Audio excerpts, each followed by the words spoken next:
In this guide, I will be showing you guys how to buy Amazon return pallets. Let's get started. So first, you need to understand that Amazon return pallets are bulk lots of returned or overstock items sold through liquidation companies, not directly from Amazon itself. These pallets can include anything from electronics to home goods, and the condition is usually mixed. Some items are new, some are used, and some may be damaged. Now, to buy them, you cannot just order them like normal shipping. You need to go through official liquidation marketplaces.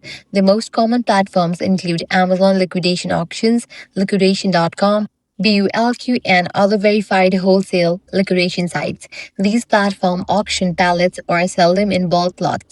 Once you choose a platform, you usually need to create an account and sometimes even register a business or tax ID depending on the site. After that, you can browse available pallets, check the manifest if provided. Next, always review shipping costs and fees because pallets are heavy and often shipped from warehouses, which can increase your total cost a lot. Also, remember you usually buy pallets, meaning you cannot return them if the items inside are not good. Another important tip is to avoid social media. Deals like super cheap mystery boxes, many of those are scams or heavily filtered pallets where valuable items have been removed. Finally, once your pallet arrives, you will need to sort, test, and resell the items individually if you want to make a profit. This is why many people treat it like a small business, not just a one time purchase, and that's it. That's how you can buy Amazon return pallets. If this guide helped you out, do not forget to like, share, and subscribe to our channel. Thanks for watching.